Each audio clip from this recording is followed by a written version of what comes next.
Yeah yeet, welcome to r/ProRevenge. Posted by you/Count Mountjoy. You fire me for stealing? I steal your business. My nephew, Bob, had a job selling cell phones at store in a mall. The store was owned by a licensed distributor of one of the big name brands. He was very good at convincing customers to buy calling plans, extended warranties, and accessories that were obscenely profitable. Pretty soon he was the #1 salesman in the store. The owners asked him to transfer to their other store in a different mall, replacing the assistant manager who they had just fired. In addition to an increase in his base pay, he'd get a cut of every sale made while he was in charge.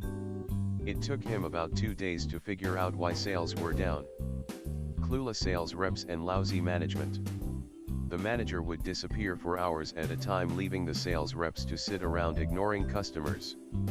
Most of them would show up late, leave early, or not bother coming in at all. And when they did speak to a customer, they had no idea how to make a sale. On his first day he outsold them all. After making sure the guys on his shift were actually doing their jobs, especially when it came to selling the high-profit add-ons, the store's sales improved. The store manager saw what was happening and wasn't too happy. He knew it was a matter of time before he was kicked out and Bob took his job. One day they received a shipment of new phones. As usual, Bob signed for them and locked them in a storage closet. The next day was his day off. The manager called and insisted he come in immediately because there was problem. Overnight someone had broken into the store and stolen about 100 of these brand new phones. The mall security cameras showed 2 people driving up to the back door, opening it with a key, shutting of the alarm and walking out with the phones. The police were called. He was grilled by the police for a couple of hours, but they had no evidence against him and he had an alibi. But the manager convinced the owners that Bob was probably involved since he had signed for the phones, had keys to the door and storage closet and knew the alarm code. Bob argued that they hadn't changed the locks or code after they fired the previous assistant manager and anyone could know about the shipment. But he was fired. Actually, they allowed him to resign. And they stiffed him on his last commission check. At the other end of the mall was a store that sold phones for one of the competing cell companies. They knew that since he had joined that other store their sales were suffering. They hired him on the spot. Sales improved overnight. One of his favorite tricks was to stand in front of the store and wait for a customer to walk by carrying a shopping bag from that other store. He'd chat them up about their brand new phone, calling plan, warranty, etc. It's amazing how much the average mall shopper is willing to share with a stranger. Then he'd tell them that they probably didn't need the extended warranty and those accessories could be purchased at Walmart for about half the price. And he could sell them the exact phone with better plan for less money. If they agreed, he would walk them back to that other store and tell the clueless sales rep how to void that sale he just made, then bring the customer back to his store to pick up their new phone. It took about 3 months before that other store closed its doors. Posted by you/Ujdon. Blackmail me. I'll f you up. This actually isn't my story but my aunt's. We recently had a family dinner together and she finally told us the story of why we never meet our uncle anymore. For some backstory, my aunt is a high-functioning, high-octane unit of a woman. She's a surgeon, and has time to run marathons and play with her 2 kids. She married James when they were like 20, so she had spent a whole chunk of her life with him. She received an email a few years ago blackmailing her. It said, if you don't leave your husband I'll release your sex tape, that was filmed without her knowledge, online. There was a screenshot of the sex tape in question, in which you could see her face clearly, but not her husband's. Although it was him, his face was out of shot. She said she was terrified, but when she came to her senses, She thought that it was weird they didn't ask her for money. She became suspicious of the email itself, and then she began to suspect James. She thought it was his ploy to separate from her without needing to file for divorce first, and if there was a sex tape filmed, he must have access to it as she wasn't the one filming. She went through his phone to find the sex tape. Instead she found that he had been cheating on her with another woman while he was stationed in Japan, Navy SEAL. She saw the texts, nudes, and eventually arrived at the part where James sent the video to the woman who suggested they use it against my aunt in order to get her to leave him first, and get custody of the kids as they claim neglect. She went berserk. She said, "Not only did I find out he was cheating, but that I had married an idiot with the mind of an undescended testicle who doesn't know basic custodial laws." She then promptly downloaded their WhatsApp chat data and did the following. James. She immediately called her in-laws and explained the situation in graphic detail. They love her, so they begged to remain in the kids' life, granted they financially support the kids, not her. File for divorce and use the cheating against him. She ended up getting full custody and he didn't get visitation because she sued him under unlawful surveillance. He went to jail for 3 months, was fired and now has a permanent criminal record. Woman. Called the husband of the woman.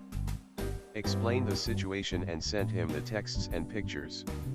Called into the woman's workplace and stated she had been distributing photos of herself over a secured website. She apparently was a civil servant, not anymore. My aunt contacted the woman's parents and explained the situation in detail, and they offered to pay for the legal bills. She applied to a bunch of escort/stripper clubs with the woman's information, using her work and personal email. She put her phone number online as a sex call service. When she changed her phone number, my aunt found out through social media and did it again. She wrote a letter to the woman detailing how small her tits were. Petty. Perhaps. Jokes aside, she is still going to therapy over this, so I think it's well deserved. Don't fuck with my aunt, guys. TLDR, aunt's ex-husband cheated on her and blackmailed her. He's stupid, so she ruined him. Edit, the sex tape had her face in it, but not her ex-husband's, he was out of shot. So it can be traced back to her but not to him. Edit 2, I said call instead of contacted. My aunt said she contacted them, but I just wrote down call. So she could have called, or emailed, or messages. Posted by you/ordinary_Sion. Shady Ambulance Company. I was an EMT for a few years, and got a job as a dispatcher at a new ambulance company.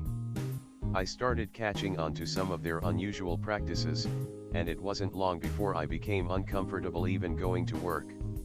We were receiving more calls than we had staff for.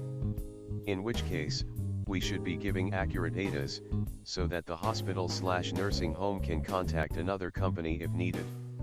Instead, I was instructed to always give an ETA of 20-40 minutes, under all circumstances. Even if the real wait time was 2+ hours. We were regularly receiving calls from nursing homes to transport patients with chest pain to the hospital, which a basic ambulance company can't take, because chest pain patients have to be monitored by paramedics or RNs, in case the patient is having a heart attack. Same goes with patients who are complaining of stroke symptoms. We should be deferring the caller to 911, so that they can be redirected to the appropriate service. My educated guess was that the company I worked for had a deal with certain nursing homes, which were ran by the same person who overlooked our ambulance company. And basic EMTs at this company were pressured into transporting critical patients that are out of their scope of practice. Whenever I worked, I deferred all chest pain and stroke symptom patients. And I'd give honest ADAs, which would result in us losing calls to other companies. Anyway, I got a verbal warning from my manager to stop doing that, because it was costing us business. Even after explaining my rationale, they wouldn't budge. Management kept harassing me, and I got an official write-up and suspended. The write-up states I was instructed to always give a 20 to 40 minutes ETA, and did not comply. After numerous illegal and unethical incidents, I broke after hearing about a stroke patient that was secretly transported, and the patient ended up at a hospital 3 hours later, which is outside the window for which they can receive the first line of treatment. After non-stop conflict with upper management, I could tell I was on the verge of being fired. So I went to work and logged all the dates and times of known illegal transports. I also had a copy of my write-up, which ironically gave me ammo, because I have on paper that I was instructed to lie. So I quit, and went to county government regulating agency. I didn't realize how big of a deal this was, until they kept sending me to people higher and higher up, until I reached the head of the county. They took the log I had, and did a surprise bust at the ambulance company. They knew exactly what dates and times to look for, and audited everything. Long story short, the ambulance company ended up closing down. I had a lot of friends at that company, and didn't want to screw them over.